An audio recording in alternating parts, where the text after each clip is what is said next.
Aquarius is that your sales are based on how you act personally, your routine in the morning, like how you operate, how your mindset is. Like you can't close deals if you personally are not on track. Absolutely. And so I think entrepreneurship is not for everybody. No, it's definitely not. There's a lot of doubts in entrepreneurship. There's a lot of doubts. Like even if you're successful, you will still have doubts. Absolutely. You have doubts that things are going to fail, but when you make more money, there's a different level of doubts. Can I make this decision the right way? Is this the best decision to make? Always new strategies that we come out, depending on the seasons. I realize that it's like 4 seasons in a year. For sure.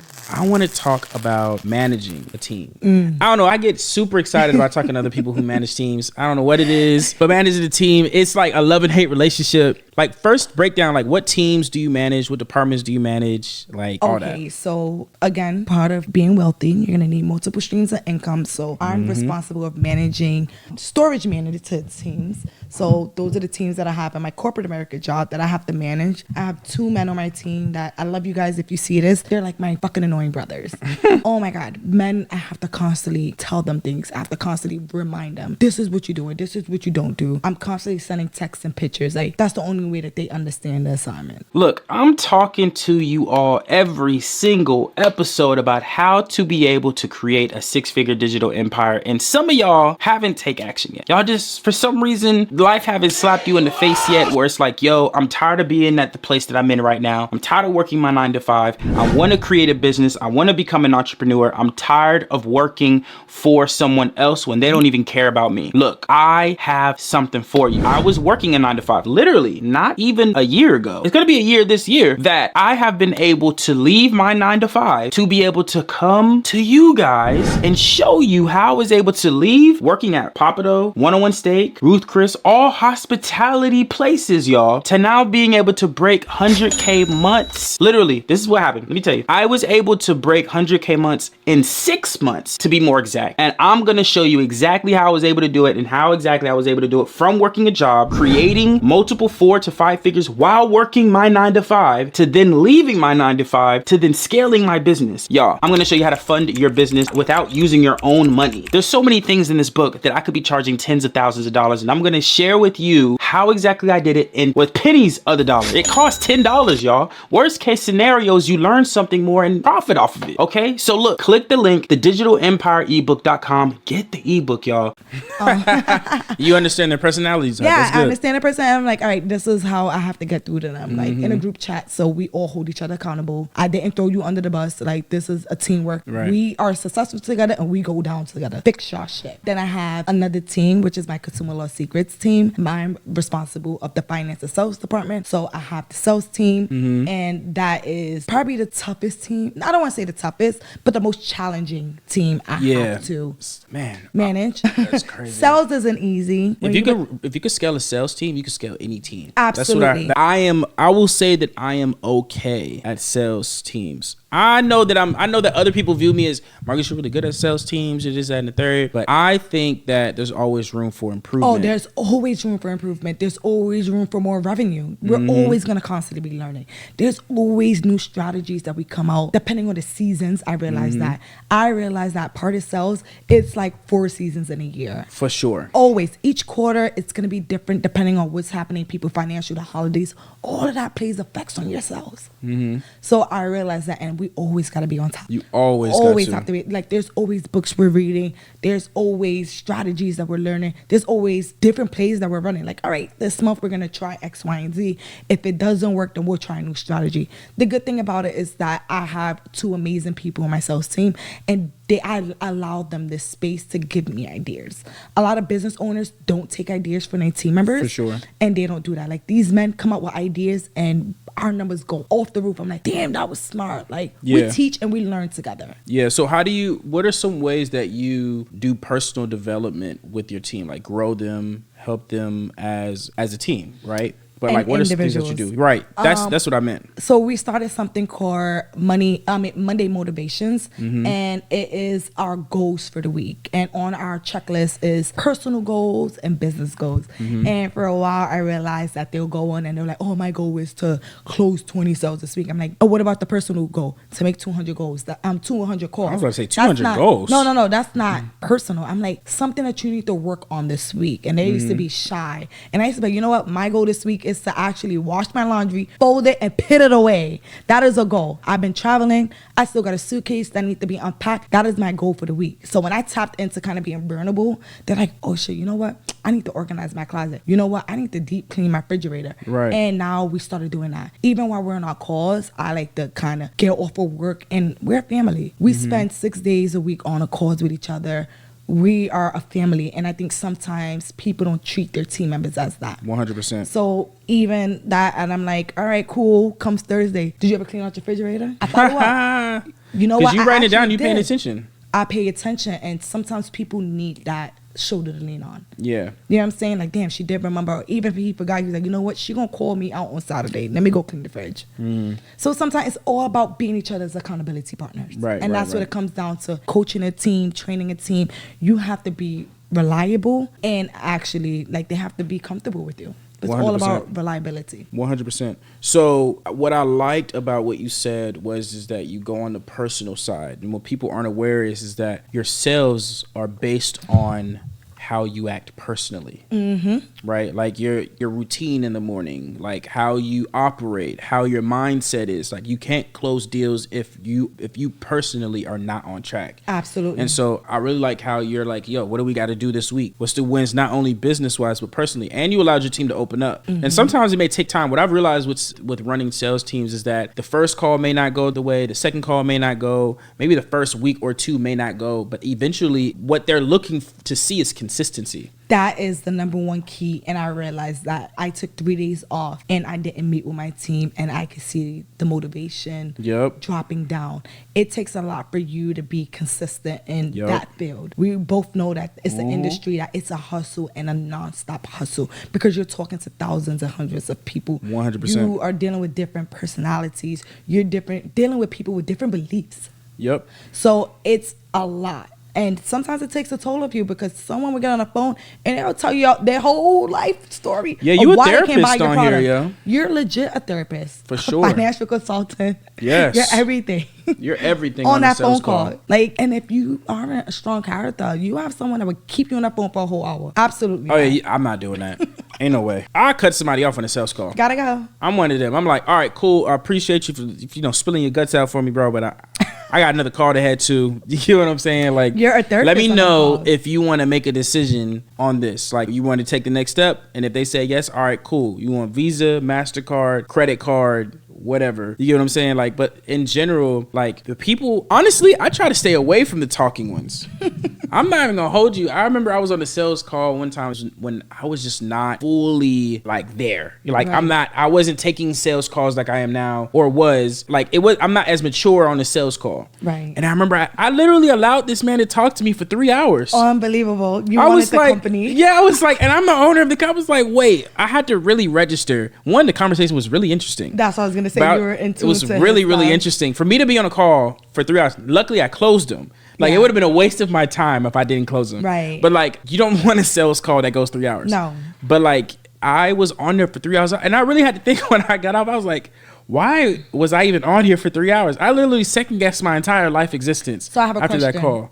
Did you learn something from him while being on that call? From him, yes. I learned something from him, and I learned something from myself to like not be as, I want to say, like a kiss up. Yeah. Like, because what would happen is that there were times in between where I was trying to hop off the call, but then he was like, nah, I got something else to say. And I was like, all right, he cool. sounds like a good salesperson. Right.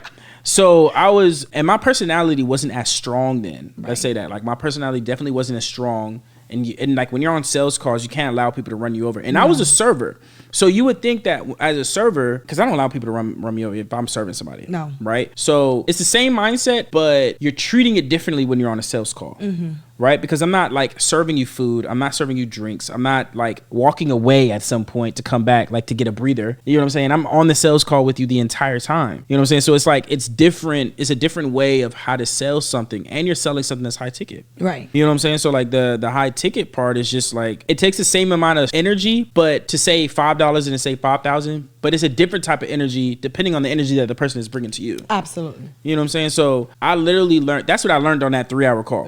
I said I would never do it again. I kept all my calls 45 minutes, max an hour, depending And that's on objections. personally for me too long. Really? I feel like realistically, people know, within the first 3 minutes if they're going to buy. Oh yeah, for sure. You know that. In the first 3 minutes, I know you're going to buy. And I've learned now to like really no longer try to convince someone to buy. It's either you're going to buy what I have or not. Like, and I think about it like when I go shopping one because I know I have enough money to purchase something. If I walk into Foot Locker, I know I have the intentions of walking into Foot Locker to buy a pair of sneakers. 100%. Now, when I go in there, I'm looking at the options to see which one best fits my outfit I want, or which ones is on sale. I'm always looking for a sale. For sure. So out there, I'm looking. The minute I walk in there, you have the person come up like, hey, is there something I can help you with? It could go two ways. If I really, really feel like I need the sneakers, they're going to benefit me, yes, I could use help. What is on sale? What do you have available in the 4.5?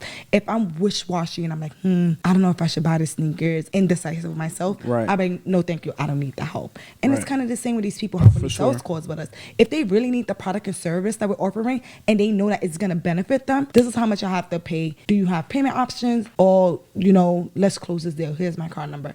If they come in and they really are not set with their personal goals and feel like it's an investment and it can't value them, then they're not going to buy. Yeah, 100%. I think on our end, though, we take such a heavier investment up front. So, like, we take 65% up front. Right. So, like, we're not, like, that's our payment plan. Right. You take 65%. It doesn't matter how much it costs. I'm talking $15K to $40K to $5K to $100. We taking 65% up front, right? So when I'm having a discussion with somebody who's willing to make that 65%. So of course, the more it costs, the more of a conversation you have to reassure them to do whatever. If there was a 5K offer, I'd be on the phone for 15, 20 minutes. Because those are like easier to sell. Even $2,500 offers, people usually have the money. Or even what we were talking about off camera is $600. That's easy to make an investment. You know what I'm saying? Most people have those things where at least have the payment plan deposit. You know what I'm saying? But like when it comes to like 14, 15, 40, 50K and I'm asking for a deposit, it's a little heavier of an investment. So I got to be on a call a little bit longer. Letting them know. Yeah, like, letting them know. This is the values and the benefits of what you're going to get. 100%. So I definitely will say that, managing a sales team, taking sales calls, I want to highly suggest everybody to take sales calls. I highly everybody to get in sales. I always say that when I have a child, they have to be a server and they have to take sales calls.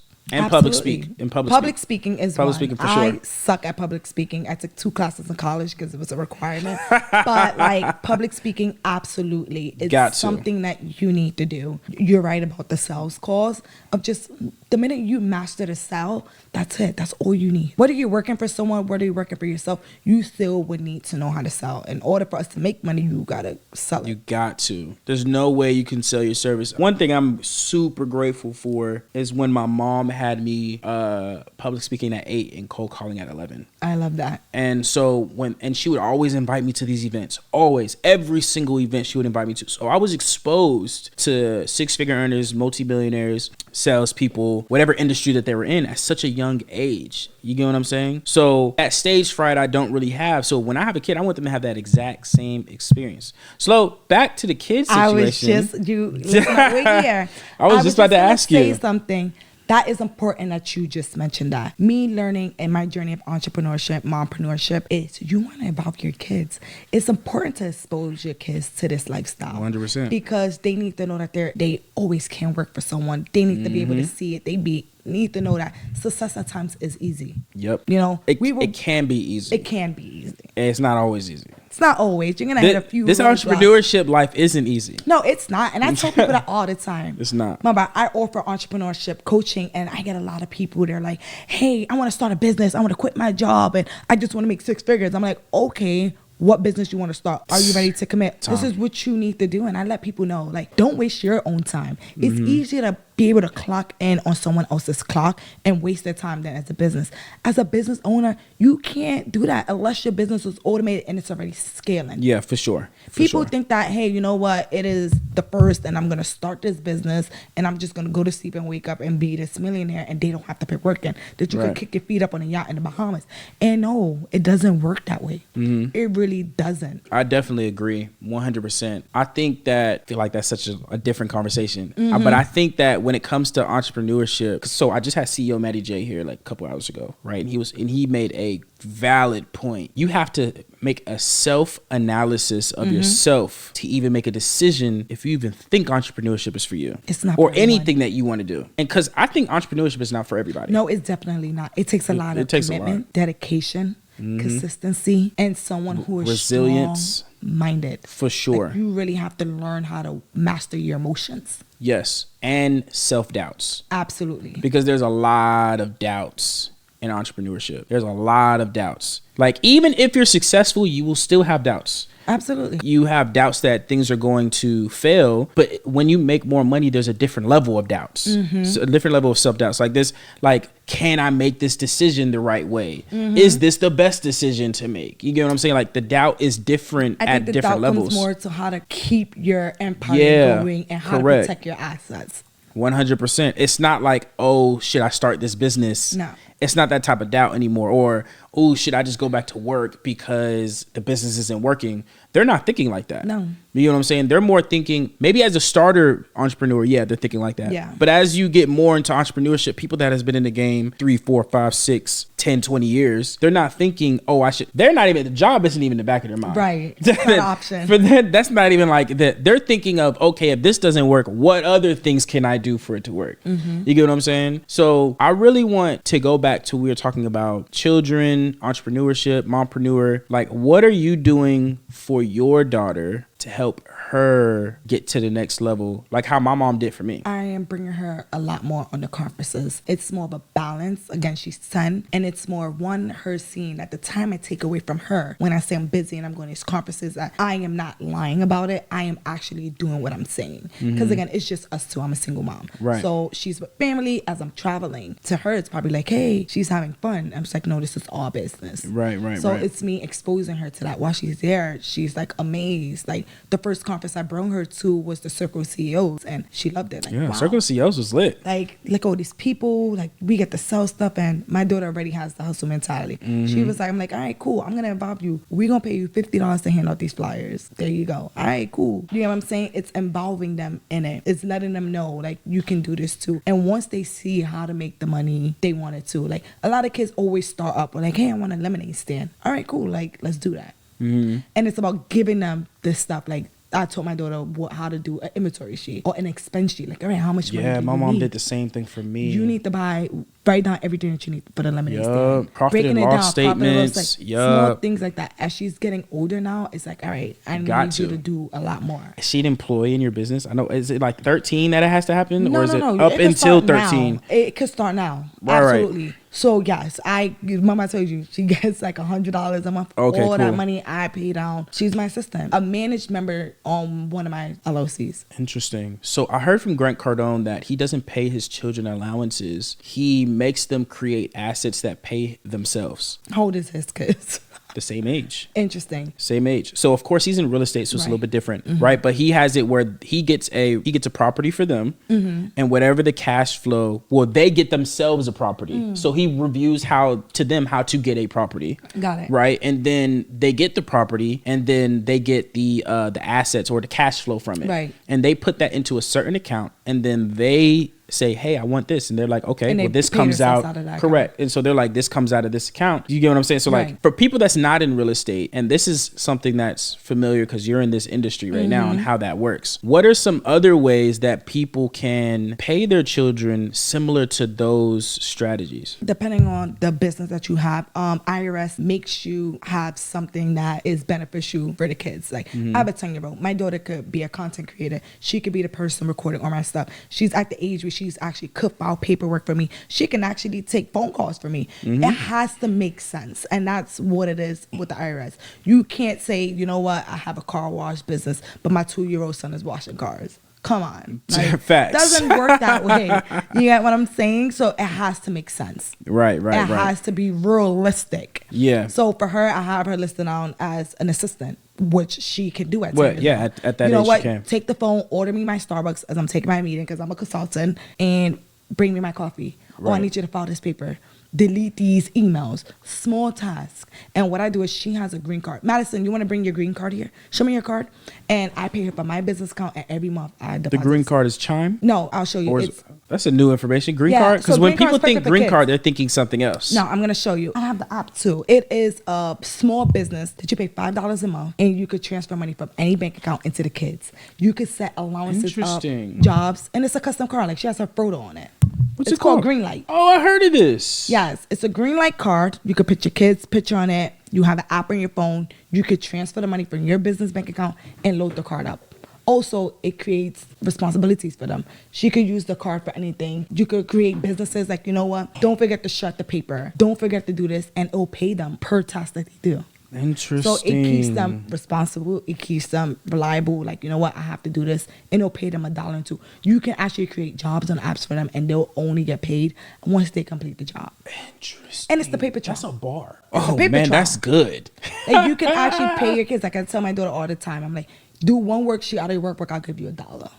That's If interesting. she was really a hustler, I need all these workbooks. Look, if I was one of them people, was like, how much I got to do to make how much money? One worksheet, $1. I would have been done like I would've 100 been doing so worksheets. I would be ODing on worksheets. Come on now, don't play with me. If my mom, if that was out when we were born, Come on. we would be. would've been Oh my God, we'd be rich. kicking it. We'd But be like wealth- for oh my her, God. it's like, all right, cool, we're gonna fill it out. But for me, the worksheets is teaching her. Like I got so many books. I got all Neo's workbooks. Like do those workbooks. 100%. And you do all those workbooks. You create worksheets, and I'm educating her on financial literacy, and I'm paying her $1. Dang, that's Per good. word. Okay, so I got 2 questions. Yes. Just off that. That was. You were just thinking. I was just thinking. I was like, dang, this is good. I'm gonna challenge you on this, just like I challenged the last time with the allowance, right? Yes.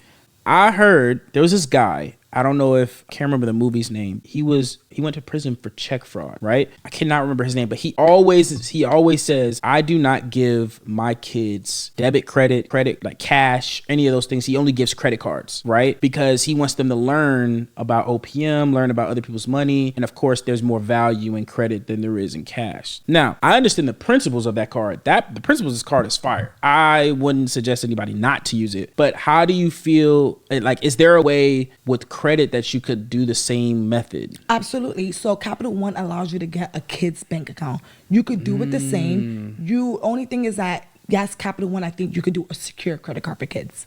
Got you. You could do a secure card and you just connect it. Have them use it. That will be my next step. I personally don't think my kid is ready for that. But yes, you can get a secure credit card for them. Or you could add them on as an authorized user of yours. Right. And make her use the card and pay her bill every month. So that's teaching them money management. Right. With being responsible for paying their credit card every month. You can definitely do that. I know Capital One, she can get a checkings account for free Gotcha. with a debit card. I could add her on an authorized user or do a secure card and just have her go every month to pay the credit card bill. Got you. So the credit, your Capital One is unsecured credit card. Yeah. And she would have a secured. She would have secured. So you're just Underneath her transferring name, from her that. social. Yeah. No, because I will pay from my business bank account to her Capital One checkings account and have her pay her own credit card bill for the secure credit card underneath her name, her Gotcha. social. So she's establishing credit as well as Learning it money being- management, learning how to be management. responsible And- of paying her own facts. bill. Yes, Got she can do that. Got you. So I don't know if you know this, but I've been learning this play. And we're talking about credit, and a lot of people aren't aware, but you may be aware. But I don't know if you're taking it to a whole nother level like I'm about to say right now. Okay? I'm not sure. You may, knowing the information that you know. Okay? So you know how a lot of people have social security numbers and their first name. Like, when you're born with the social security and the birth certificate, right?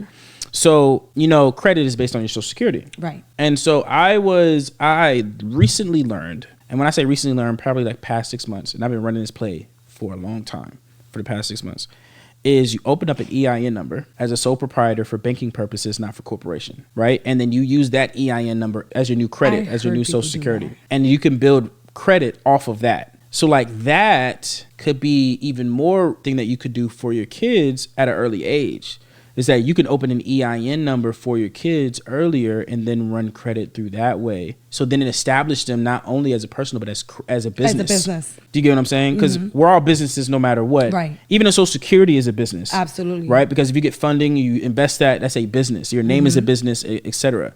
Right? So, like, what do you think about that method for people or for their kids at a young age? I think it's great. Like, my daughter wants to open up a lemonade stand. There's time that she sells bracelets as her little side hustles, business for made it. No.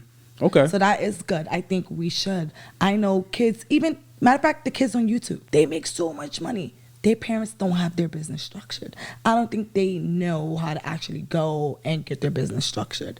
And that would be a good play for them to do. You know what? Get their brand, register it, and where they're establishing business credit. Yep. That is actually a good play that I think all parents should implement. So 100%. thanks for teaching me something new. This is now why I'm we're here. about to go. I feel like that would be so much better than people repairing their credit report, repairing their credit period. Yeah, you get the 'Cause bill. they just you just get the EIN number, and then you build credit on that, which should take you 90 days to do, right?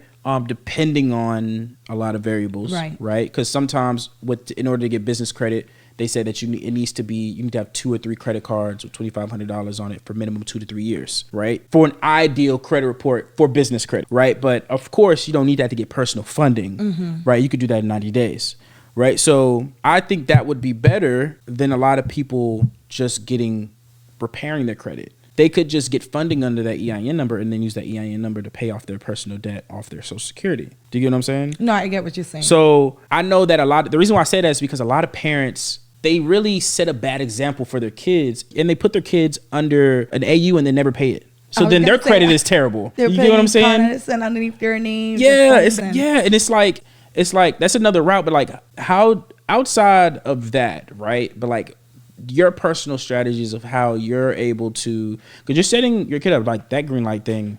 I know I'm going to use it when I have kids. It may be a different level at this point. It might be a different like card at this point. Yeah, but facts. It helps her go and be responsible. Like, you have this much money. You need to decide if that order of fries is more than the sneakers or the sneakers. Like, you need to figure out what's important for you to have. For sure. This is your limit. If you want to buy the sneakers, then eat the sneakers for lunch. For sure. Or buy and resell the sneakers. Like, figure it out. But again, you gotta, sit there and you gotta allow them. I started hustling at a young age.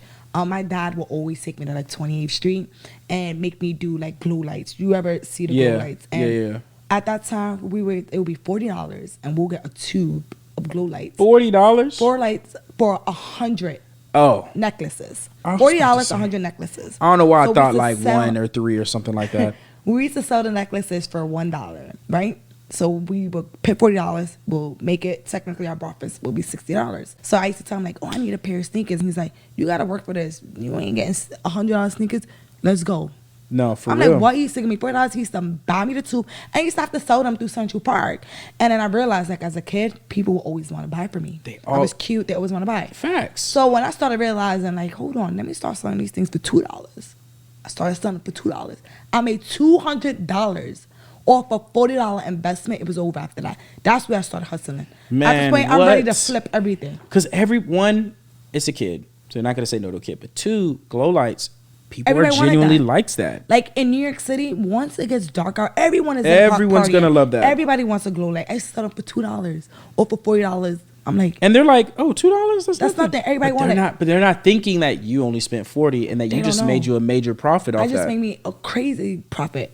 $160 or for $40. And if people wanted to really scale that, what if you had multiple people working to do that? Crazy. And then you would give them a percentage of whatever that they sell. People do this all the time. Like, matter of fact, I used to sell Yankee hats at the stadium.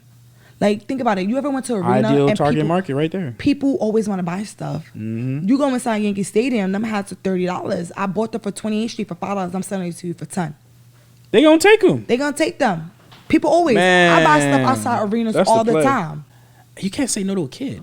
Yeah, people don't. You just can't say no to a kid. That's how I feel. Like if I like even when the Girl she was Scouts here, come. yeah, like when the Girl Scouts come, ain't no way you saying no. You gonna buy a cookie box. I don't care what it is. You gonna at least buy something. Look, are you looking for a like-minded community of people who are trying to build a digital investment and digital entrepreneurship business? Well, look, we got something for you. You're listening to this podcast because you want to build a digital investment or become an entrepreneur. Well, look, we got a big community down below in the description. It's called the Digital Empire Patreon. This is something that only people who have joined and listened to this podcast. So this is an exclusive people. You have to listen to this podcast just to be able to get to this Patreon. Okay. So go ahead, subscribe. It literally costs you less than a coffee. Get in, go ahead and just join and get the free content that is a part of that. And I'm telling you, y'all, this content that I'm breaking down, I'm not putting out in public. So you must join in order to get the exclusive stuff that I can't even say in public. So look, y'all, just tap in, just click the link. Every year. Yep. That's why they keep coming. That's why they come, because they know the kids are gonna buy. I don't know if you realize they're getting younger and younger. They're getting younger and younger. And they're selling them cookies. They selling them every time things. they come to the door, we do not turn them kids down. Not at all. And I feel like that's what happens. Like, picture if that were to be a write-off, or that's the allowance that they get, or like the money management aspect. Like, I feel like that's so important to bring to the table, especially, and I'm learning this, like, that green light system was probably fire. That was fire. Yeah. It's probably gonna be different by the time I have kids though. It's gonna be a different card. Yeah. Or they probably might name it something different. But it's gonna be a minute before I have some kids.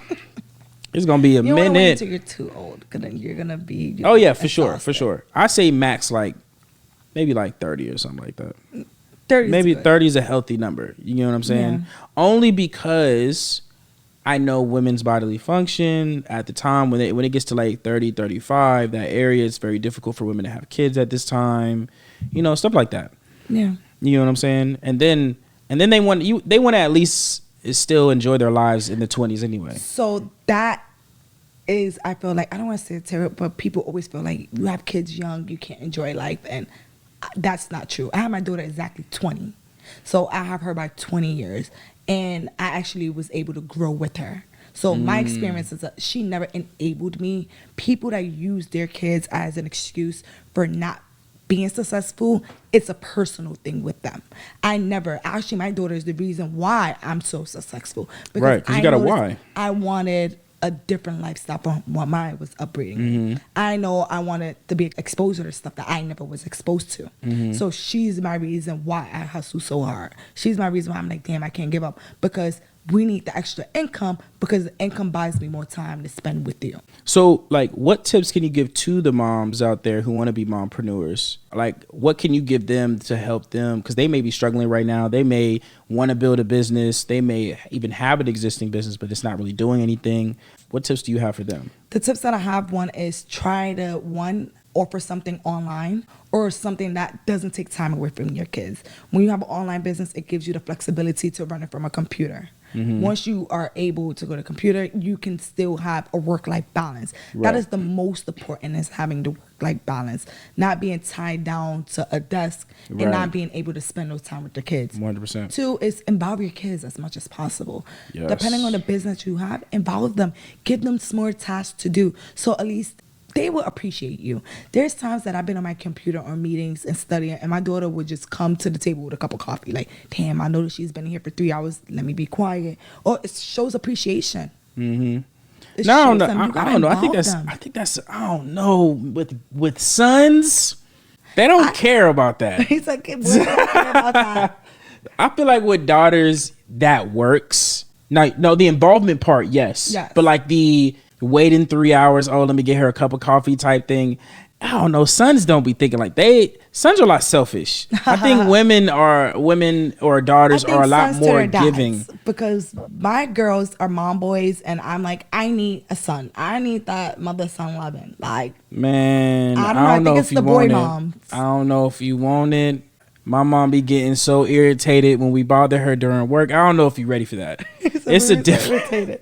My mom's like, leave me alone. I need to bring her the coffee. I need to, like, mom, you need a foot rub. You need a shoulder rub. Nah, I don't even like feet like that. He's all like feet. I'm not touching your feet. I gotta know it's clean. I gotta know. I don't want to see nothing. You know how you got nails and your fingers and stuff. You got stuff in your nails. Nah, I don't trust that, because people don't be taking care of their feet for real. No, I'm good on that. I don't know how I feel about that one right there. That's why I feel like it's better for women. Women a little bit more giving. You get what I'm saying? Men is like, nah, we just gonna bother you. We're just gonna bother you. We don't be caring. I mean, I guess, yeah, because for me, I'll be there like, you need something to eat, slide you something. Did you eat? Like, have lunch? exactly. Like, okay. Don't forget to eat. Think of a husband. A boyfriend. I don't want or boyfriend. Yeah. Let's do that. Think of a boyfriend. But like, think of a boyfriend, right? Like think of the ideal moment. Do you think if you are working, first thing he's thinking about is getting you a coffee? Or do you think that he's like, okay, maybe I'll help her with something else? Like, what's the first thing you think that he's thinking about? Depends on the guy. Mostly some of them is like, when are you going to finish up? So, you know what I'm saying? That's what I'm saying. There's no way a guy is thinking that way. Smart enough, you want to give me the coffee so I can finish my work sooner and I can be energized so after I'm done with my meeting. Come on now. Coffee, energize. Come on now. So like, I'm dragging it. No, we got to talk about that. Hold up. How is the coffee going to energize you to go more? Because I'm going to be tired after my meeting. So I'm sipping the coffee. I'm like, all right, cool. Now I'm up. Coffee has caffeine in it. So now I'm up. I'm charged up. After 3 hours? After 3 hours, charged up. You're going to be at 10 after 3. If anything, coffee makes me more chill. Really? No. It makes me way more chill than I don't get coffee. excited off coffee. Like not off coffee at all. It makes me excited. How, if you're working, like our mom asked me to get coffee for her last time, like a while ago. She'll say, yeah, go to the gas station, grab coffee, and I'll get coffee. But then she ends up going to sleep. So that's nighttime. Okay, so it depends on the time of day? Absolutely. Okay, this is too much of a science. You said it's too much of a science. It's too much. Like, I have my coffee, I'm in my meeting, I feel good after this. Like, all right, that was a successful meeting. Like, don't let the meeting now go bad or my work day go bad. That's what I'm saying. There's a lot of variables. I think that's with everyone. That's like, man, you have a bad day at work or something bad. You come in here, I don't want to be bothered. Just put the game on. Here's a beer. Just I don't know. If I have a bad day, I'm going straight to the lady. Some in a different. I'm going like, maybe laying on the lap or something. That's very true. Because not everyone is your piece.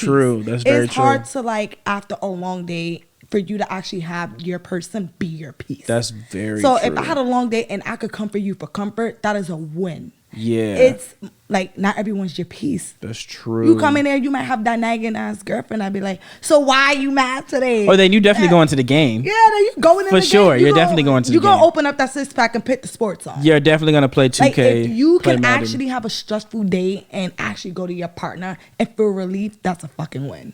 Yeah. I didn't even think about it that way. No? For sure. Not like the peace part. But I mean, I think I thought about it subconsciously because if I'm going to her, then of course she brings peace. Yes. You get what I'm saying? But I don't think I thought of it like she has everyone. to bring peace in order for me to want to do that. That is big in relationships. A lot of people aren't peaceful. You got some people that are not. So that's, especially when, for me, it's a struggle while dating because one, I'm a single person. I'm very successful. I'm very independent. So for me to date a man, it has to be certain characteristics in him that will even allow me to let him into my world. I was just about to say that. Now I started some shit. I was just about to say that. This ain't no subs. I don't need nobody take it. Nothing personal. No, of course not. Of course not. But this is an important conversation. It relates, y'all. It relates. So like, as a business owner, it's extremely hard for a person as a business owner to become peace to somebody else or for somebody to bring peace to them because we're always on 10. On 10 and time. So I'm going to speak both ways. Let's say as a guy, how does a guy that's a business owner bring peace to somebody else who's always on 10? You got to find a balance or date someone that's on the same journey as you. So it works two ways. You can date someone that's in entrepreneurship with you that can understand your pain and your frustration. If I'm a business owner, you're a business owner. And if I come to you like, I had a bad day, sold to drop it, I don't know what to do. You know how to comfort me in the business field. And a lot of people don't have that. Usually in a traditional household, husband goes to work, stay-at-home mom, or a housewife. It's hard for a man that is working to come home and talk to his housewife because she can't relate. Facts. When you're dating someone that's on the same entrepreneurship journey, they can relate and they could come up with strategies to make you feel better. So it's a balance. You're like dating a reflection of yourself. That person is successful, so are you. But then sometimes it's kind of beneficial when you date someone that's not on that journey because sometimes you just want to bury shit up and don't want to talk about it. So if you have someone that's not on that journey, that isn't an entrepreneur, You go to them and say, all right, right now I'm closing the work chapter. Let's just do us. I don't want to talk about. It's easier to just shut down. To shut down. Got you. That makes sense. It's easier to shut down. So you have to have a balance of what you like. Some people always want their heads workaholics. Some people can't shut it off. That depends on what type of person you want and what you depend on your partner for. I know I need somebody to shut it off. I'm always on go mode. I am a shut off person too. I need someone that's like, I don't want to talk about work. I don't want to be about work. Like, let's shut it off. Let's lock it up and we'll reopen it when it's time. But it's actually very difficult to get to that point to shut down. Yes. It's extremely hard to just be like, look, I don't know. It's very hard for me to even describe it because we're always on 10. Boundaries. Like, I've learned to master boundaries. I am big, and that comes down to scheduling. I am so consistent with my scheduling. It's like, all right, after 9 o'clock, my phone's going to don't disturb. I'm not picking up a message. I'm not doing it. And I relate that, and I communicate that to my team. It's Sunday. If you call me for work for something, it has to wait until Monday. You could text me at 5 a.m. on a Monday, and I will answer your question. But right now, nothing's going. Our business and systems are automated. So for you to you're being selfish, and I put those boundaries in place. You're going to respect my Sundays. Sundays is my family time. You can call me early on a Saturday, Monday through Saturday. Sundays, don't call me. I'm out of office. I will ignore your message until Monday morning. Okay. You have to be consistent with those boundaries. So with the definition of being shut down, what is the definition of shutting down? Like, we're just not, it's no work. Not talking business, no work. So what about the thoughts though? Yes. So you are allowed to thought. For me, I'll still think it. I want to do it on my own time, not being obligated. Like, you know, having my schedule, like I know every day I meet with my sales team. That is consistent, my schedule. Sometimes you need a free day of I'm not taking no calls, I'm not doing no meetings unless you want to. It shouldn't be on your schedule. That it means shutting off. Like, it's not on your schedule. And that's important for people to have mental health days. No, for sure. I definitely have days. I think those days are, I want to say it's either Saturday. No, it's Sunday now because we switched our meetings to Saturday. So Sundays are now my, all right, now I'm just doing anything and everything that's personal. Right. Hair, nails, taking care of myself, massages, anything that's just my day. Whatever I want to do. Boost that to 2 days. 2 days? Absolutely. For real? I mean, for me, you know what? For me, it's different because I have a kid. So weekend, Sundays for her, Fridays is my days. Fridays, I'm not going to no meetings unless I want to. I'm at if class, I want to, yeah. Right, but Fridays are my mental health days. I do whatever I want on a Sunday. I take myself out to lunch every Sunday. I mean, Friday. Fridays is my mental health day because the kid's in school.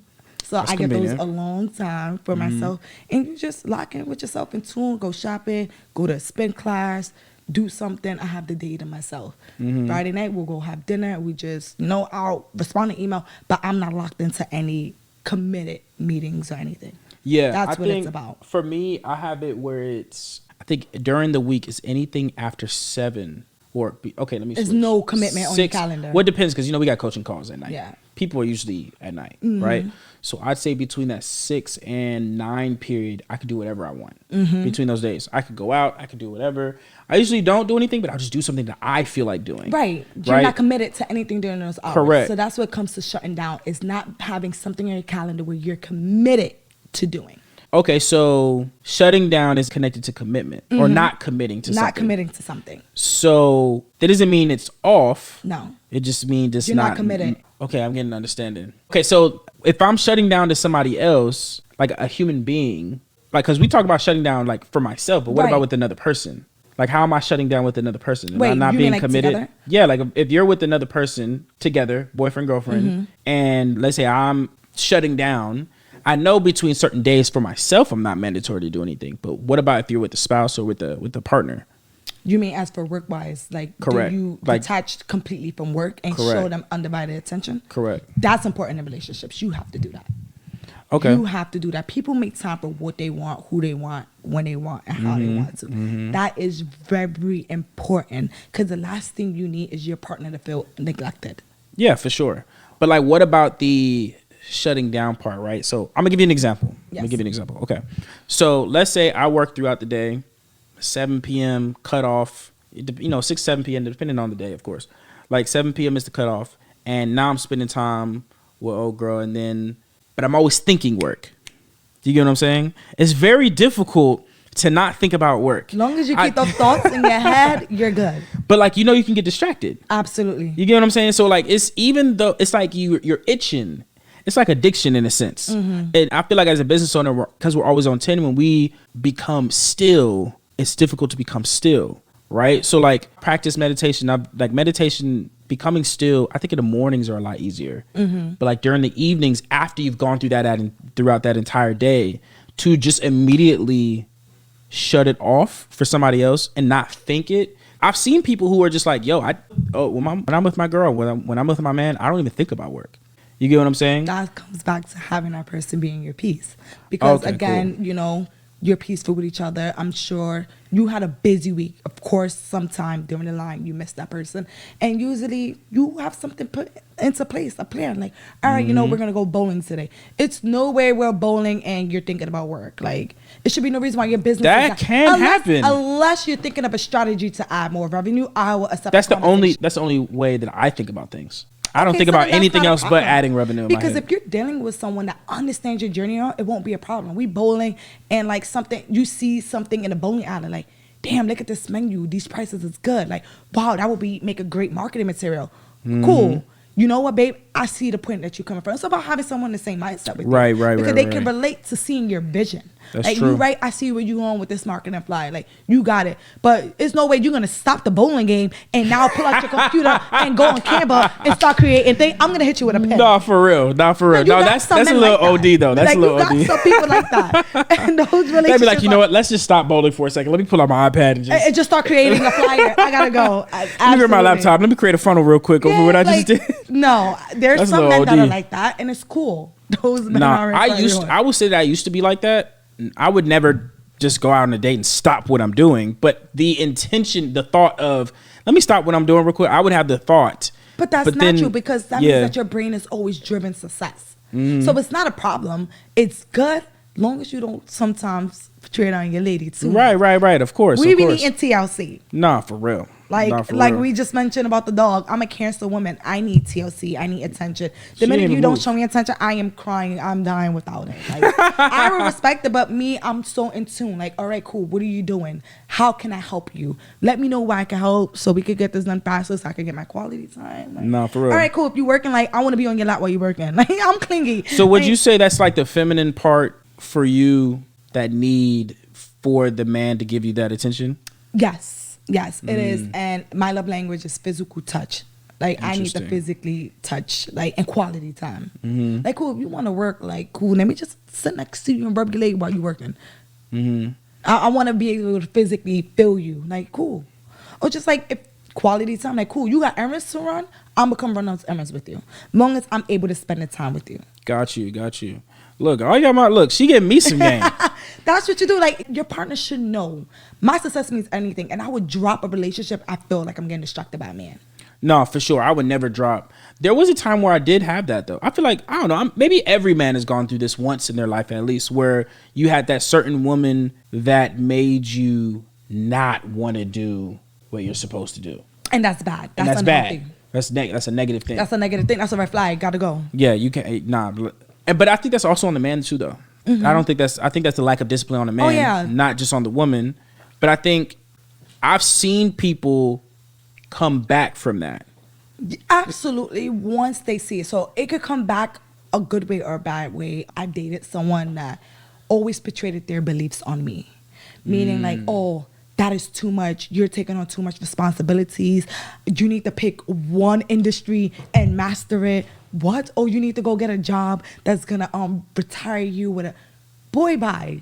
Like, you don't know what I'm working on, but again, that comes down to realizing, what are you doing with your partner? Are you comfortable? A lot of people don't talk finances in their relationship.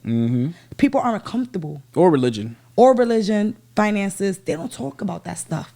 They don't even talk about careers or personal goals, short term or long term. People will portray their beliefs on you, and I'm like, instead of you asking, how can I help you? How can I support you? You over here portraying your beliefs on me. I'm taking on too much responsibilities. So then let's say you go on the first date, right? All of this relates to what we're saying. Let's say you go to the first date and you're a business owner and you have certain standards or values. Let's say values. Standards can be flexible. There are no negotiables, but standards can be flexible. Right. But let's say you have certain values. Values is, let's say one of them has to be on the same mindset as you, or you have a person that's not on the same mindset, but like you said, brings peace, right? It's like those are one of those things that you got to have, right? So let's say you go on a date. You personally go on a date. What are some qualifying questions? I think of dating as an interview process. Oh, it is an interview process. You see what I'm saying? Like, I think it's... I need to see how his nails is. I'm judging a man whether he has a watch on or not. For real? Absolutely. So every woman is different. I go on a date, and if he doesn't wear a watch, he's not the man for me. What? I got raised in a Hispanic household, and something that my dad always told me, my stepfather. Thing, like, whatever? No, like Even though a that's real incorrect. man always has a watch collection, and he should always smell good. You should smell his cologne. Oh, yeah. If he doesn't have a watch, he doesn't care about time. A man that doesn't manage time ain't got time for you. I'm like, for okay. real. No, that is For real. so much facts. I got raised to check a man if he has a watch. I be there like, all right, okay. That's and if I deep. can't smell your cologne, all right, you stay the hell away. That's like real walking life. into a restaurant and not smelling the food. Yeah. Where's the aroma going? Like, Yeah. all right, hold on. You know what I'm Well, saying? but you know, you got fragrances that are like, you got to come up close. Maybe like a you hug. can smell when you. No, you can smell. I'm going on a date. I'm gonna shake your hand. I might give you a hug, a kiss on the cheek. I should be able to smell you. There's some people that There's don't, some what I'm you saying? should smell something. And like a watch, he will always. So I noticed that. And there's times I've been on dates with guys and he won't have a watch. I'm like, oh, this nigga gonna waste my time. I gotta go. Dang. This ain't it. Thanks for the dinner. Like, yeah, this ain't working. Wow. Wait, so you end it right there? Oh, absolutely. I know from the first date whether I'm gonna. Oh, you're not see even you going again. through the date. Oh no, You don't even care about the food. Nah, we could just grab drinks. I gotta go. Like, I just wanted to, like, you end the short. Because if I sit there with you and I talk to you, I'm a talker. I'm going to tap into your brain. I'm not going to lead you on knowing I have no intentions of ever seeing you again after this. Absolutely not. So outside of, like, what you see, right? What are, like, things that you pay attention to in a conversation? The way he talks about his family. Does he have a great relationship with his mom? That means a lot to me. Just the conversation. Oh, you work, just seeing how he responds to like, yeah, I work here, or he's in the street hustling, family and friends, like, oh, so what you like to do for fun? Let me know, like, oh, I like to go here to the club, or I don't really got much family and friends. All right, you're a loner. So why are you a loner? Are you a loner because you're there strategizing by yourself, or you just one of those people that don't like people? So Right. just small things in a conversation. But I'm big on family. So it's a difference. I realized that people, my personal opinion, that were raised with family was raised on love, not survival. For sure. So it's kind of hard when you're dealing with someone that's always raised on survival. It's a struggle. Yeah. It's a struggle because they only think about themselves. They put themselves first. So, no, that's not gonna work for me. So I small agree. things in the conversations like that. So you got conversation. You're looking at if this man has a watch and smells good. Conversation and watch and smell good. Is there anything else that you look for on the first date? And how he is, like, is he a touchy-feely guy? If he's there, like, body language. Got you. Body language is important. Body language. Like, are you about to Super be important. glued to your phone the whole time? Like, you glued to your phone, but you're not making money on it? Bruh, like, gotta go. Not make money.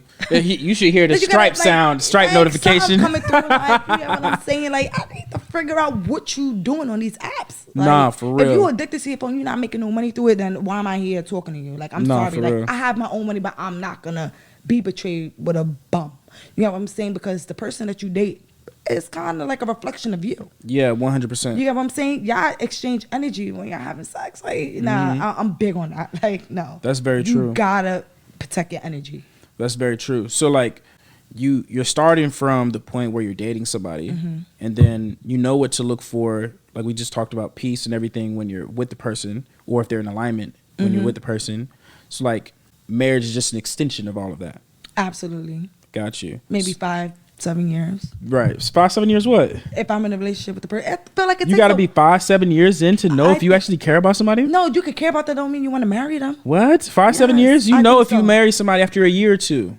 You think know so? if the You're right, person you're is right. the one. Hey, You well, like I y'all haven't have had that feeling conversations. yet if Yeah. I want them to marry someone after a year or two. Come on now. You gotta see people in order seasons. 100%. You got 4 seasons in a You year. really gotta figure out if you want to deal with that. Like you said, non-negotiables. I think What if you there's should someone test within the first year. I need to test every single thing. I say 2 years, first 2 years. The reason why I say that is because first year is maybe me getting to know you. Second year is let's see how you are when we travel. Let's see how you are. So that's big. Testing. You have I to gotta bring know into your world. Yeah, and I don't think people do that a lot. Like I want to go into your world. I want to go to your family functions. I want to be around you, your family. I want to go out with you and your homies. I want to see what you guys do.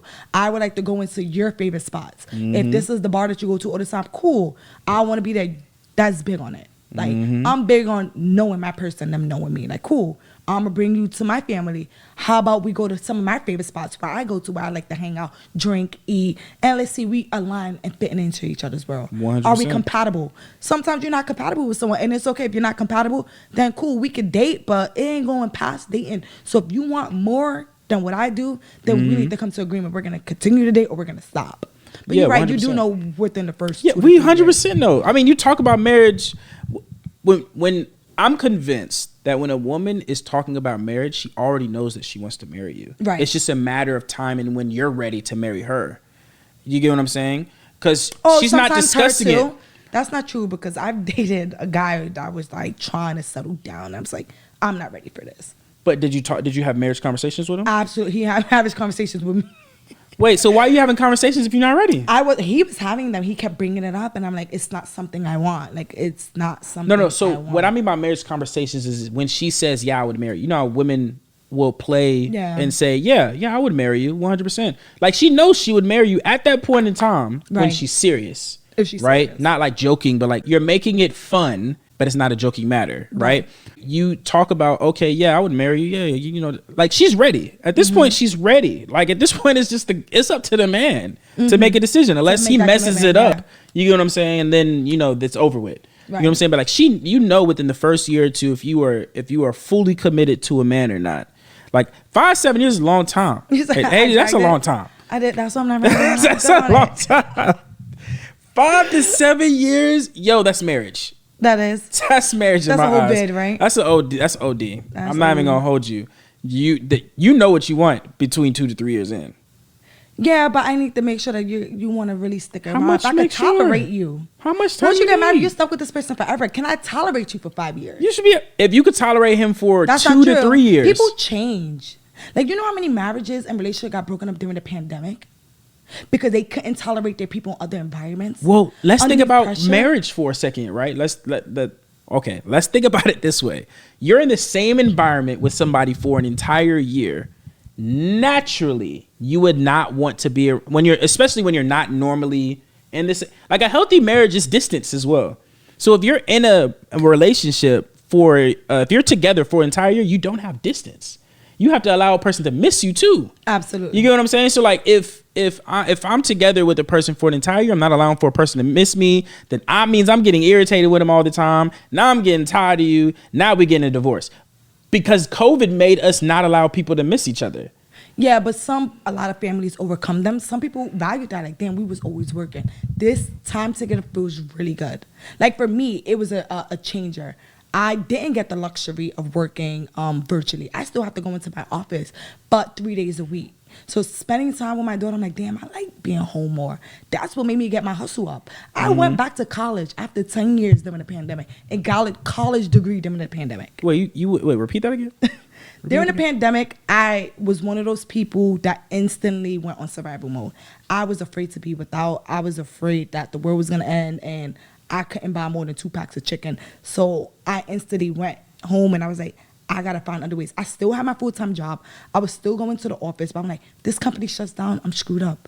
Real estate was going bad. I was working with a lot of people that wasn't closing deals. And I'm like, I got to figure it out. So I was home with my daughter for 3 days. I was working 4 days in the office, 3, and then switched. I was home for 4 days, working in the office for 3. And I was like, damn, I like being home with my daughter. She's home virtually. We watching movies. We're cooking. We're brunching. Like, this is amazing. I want to be home more. So I was there like, I got to figure it out. I went back to college after 9 years. I had my daughter at 20. I had her my sophomore year in college. I didn't go back after I gave birth. I went back during the pandemic. I'm like, I'm going back to college. I need a college degree because I need to stay an essential worker. Shit is going bad. The world's coming to an end. Yeah, I need to go back. Yeah, they raised the bar at that time. So I went back to college and I got my college degree during the pandemic. Congratulations to you on that. Thank you.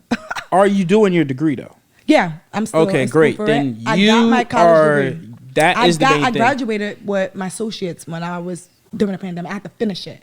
Interesting. I went back, I finished it, and I started my tax business during the pandemic.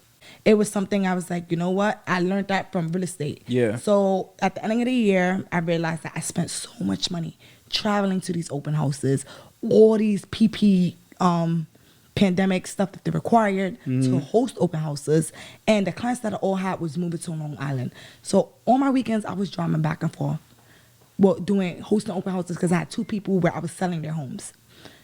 After 90 days, they decided not to sell, so I lost money. So I kept all my receipts from gas, the hand sanitizer, the Lysol, the water bottles, all this money I spent. I went to my tax professional at the time, and I handed him a shoebox full of receipts. I'm like, these are my expenses for my real estate business. I made no money. Figure this out.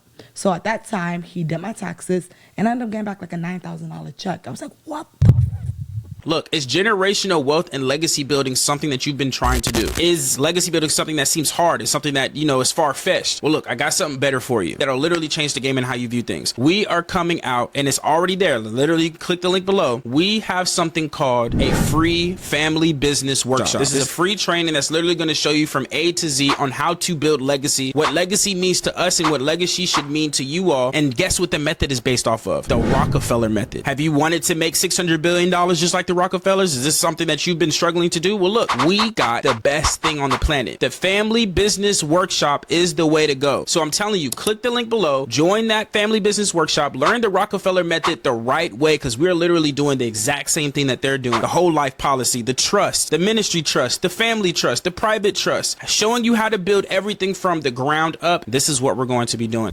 I was like, this is real? He was like, Do you suggest receipts now? yes and no. So the good thing about it is that the IRS will allow you to submit your business bank statements. Certain states are jerks, like New York, they want receipts. Oh. So the good thing about it is that we live in a world where everything should be digital. You should be able to send everything to email. You could go to the supermarket, email receipt, suggestion and a tip, pay everything email. So that's what it was. I kept all my receipts, and he mailed them in, and he was like, who did your paperwork? I was like, I did. He was like, you kept all these receipts? I'm like, yeah, because I knew I needed to keep my receipts for credit. But he was like, if you this good, why don't you start doing taxes? I was like, okay, how do I go about it? And he gave me all the information. So he actually coached me how to start a tax business. That's My dope. tax person. That's dope. Well, look, this has been lit. I feel like this was one of the conversations that has been needed in our space. But before we close out, I want the audience to know how they can reach you, how they can tap into you. What exactly and where exactly can they find you? So again, my name is Haydee Powell, as known as Boss Lady HP. You can follow me on Instagram. That will be Boss Lady HP. And then my phone number is 347-547-8185. Y'all heard it. Look, I hope y'all got some game off this. She gave y'all mompreneur power, okay? She gave y'all the game today, so hopefully y'all tapped in. Look, y'all already know this is the best podcast on the planet, the Digital Empire Podcast, and I want you all to like, comment, subscribe, leave reviews, and I will see you in the next one. Peace out.